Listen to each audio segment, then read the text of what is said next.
Greetings, viewers! Night here, bringing you another commentary. So, who wants to hear about sexual predators?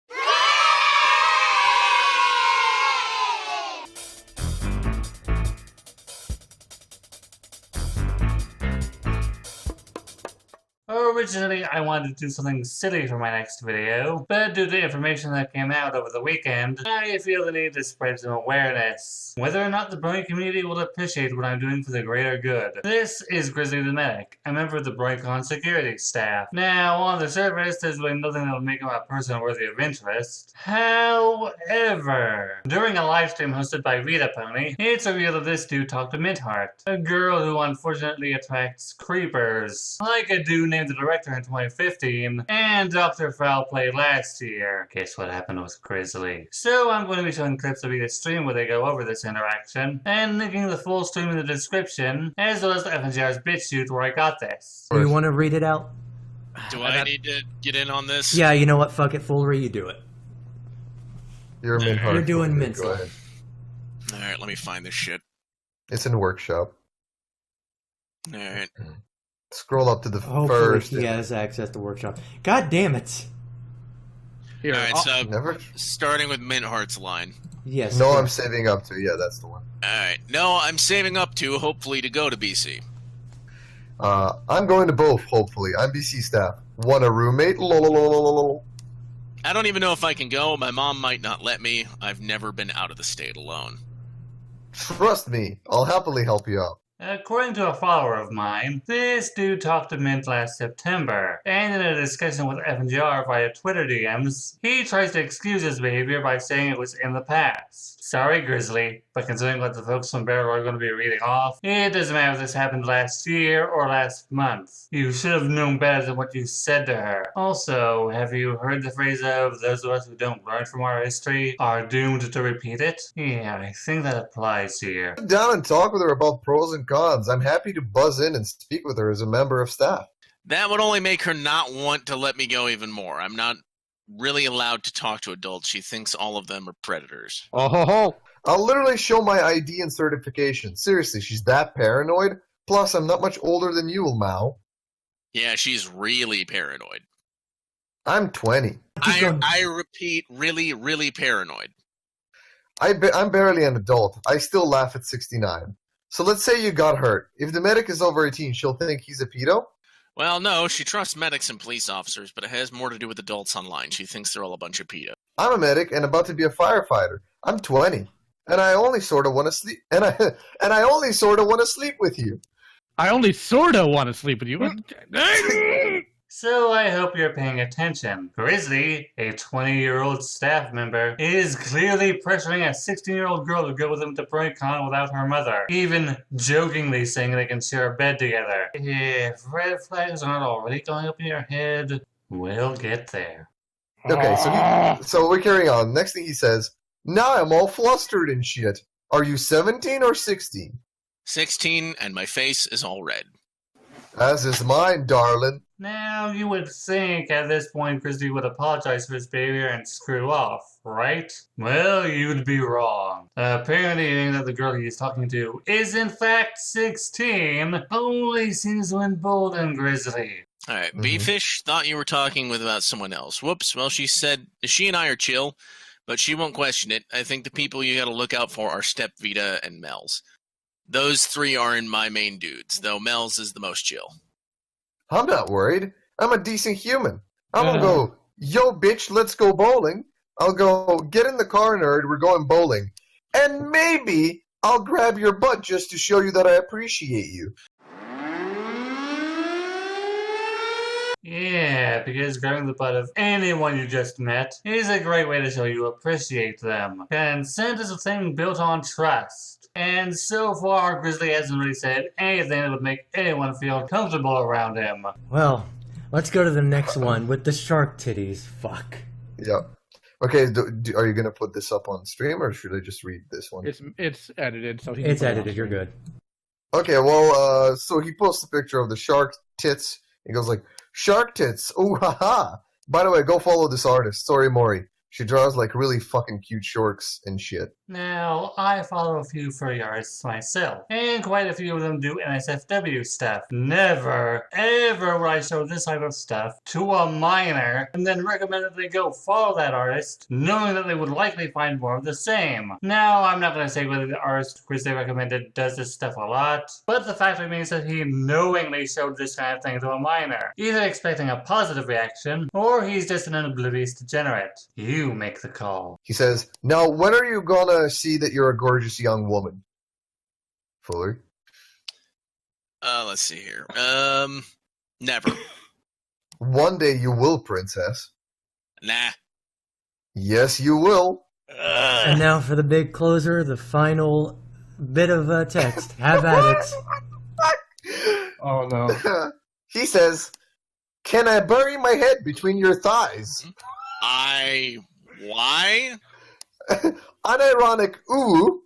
Too much? My bad. Yeah, Grizzly. I would say that was indeed too much. Sometime later, he approached Mint after the stream, and here's the DMs they shared. I see shit's gotten out. Yeah, I see you nuked your Twitters as was your Facebook account. I'm scared. I was mentally ill and lonely. I didn't mean to hurt anyone. You know what those sound like to me, dude? Excuses. You can't be making excuses for your behavior. You sound like Toonquake and a bunch of other creeps that would have been outed. Then I have nothing more to say. But we're not done yet. Let's see what Leo Convoy had to say. I want to be very clear here. When this information was passed to us, this person is BronyCon staff security. He has been apparently for at least 2 years now. Now, I took this to the BronyCon Discord server and I tried to address this. Their response was to get mad that I was bringing drama in, and they stuck me into a chat room that they called Timeout, wherein I decided to confront the moderators for sticking me there. Their response was that I'm trying to get attention. Fuck, hold on one moment. I actually have that screenshot. I just never prepped it. I forgot to. It's on screen now, though. Okay, so real quick, when I brought this to the BronyCon Discord server, I was met with negative response. They said they did not want any drama, so they forced me to go into a place called the Timeout Corner, wherein I was only allowed to talk to them, so I did. And I brought up my issue, and they said, well, you're just trying to get attention. This is just drama. You haven't even provided evidence. And the moment I did, within 10 seconds of posting the evidence of what this person did, they banned me from there. You heard right. Neo Convoy brought up the predatory behavior of a staff member in the BronyCon Discord server, and their response was to dismiss and ban him on the grounds that he was simply trying to start drama, even though he had evidence that Grizzly was trying to creep on a 16-year-old girl. This is very concerning, and could be interpreted as the staff not really caring about the safety of children, and simply wanting to avoid any amount of drama. Oh no, wait. There was drama related to BronyCon this year. It's just that everyone and their mother decided to get worked up into a tizzy because Vita, who's a dick at best, might go around misgendering people, and so they wanted to ban him for that. Now, I don't agree with what Vita was going to do, but the fact that the BronyCon staff, mostly Purple Tinker, who themselves is trans, got worked up over that, and not only ignored that a member of their security team was creeping on minors, but dismissed it as a petty attempt to start drama, that is disgusting and inexcusable. But oh, it gets better. I have a tweet here from Vita, which I will now read off. I was going to go to sleep, but I got hit by a high-ranking security member from BronyCon. Turns out several departments, at least 3, were against me being banned. Sure Goldberg overruled them on her own and said, nah, I'm doing it anyways. Dear Sheer Goldberg, do you have fucked up moral priorities? I hope news of your conduct as well as Grizzly's behavior spreads like a wildfire, and that neither of you ever work for a single convention ever again. Thank you, fuck you, bye. Back to Grizzly. Apparently Midheart hasn't been his first victim. Here we see him in DMs with someone he apparently creeped out, with him trying to excuse it by saying he's going through shit IRL, and that being lewd and crude is how he deals with it. And if you can't understand that, then you can just fuck off into orbit. Then there are these screenshots from a chat Grizzly was in. Seems he was freaking out quite a few people. And when one of them said that he wasn't allowed to say lewd things to them, he got very indignant and said, don't say that shit. As if it's his right to be creepy. I mentioned FNGR DMs with this guy, so let's take a look at those, shall we? We see at the start that FNGR is trying to get Grizzly's side of things, but Grizzly at first refuses, saying that this happened 2 years ago. Yes, Grizzly, this stuff did happen 2 years ago, but if people are bringing up this stuff now, it's almost like they see a pattern of behavior you refuse to change or something. Again, he claims that he was mentally unstable and in a dark place. Where have we heard of that before? Who knows where the conversation might have gone from here, since while FJR was still DMing with this guy, Grizzly terminated his Twitter. Although according to Leo Convoy's video on the subject, he's still on Discord, no doubt hiding in the BronyCon server. In conclusion, I want to paraphrase something that Leo Convoy has said quite often. The predators in this community aren't hiding. They feel completely safe and at home here, because they feel that people aren't going to call them out for their degenerate behavior. I feel the case of Grizzly the Medic makes this claim very true, unfortunately. If the screenshots I showed you are to be believed, he's been creeping on people for 2 years. And not only did no one call him out until now, but he was protected by people with power in this community. I feel the actions of staff in this incident shows that they have a preference for maintaining their public image, rather than keeping people, mostly children, safe while under their authority. Banning someone for perceived transphobic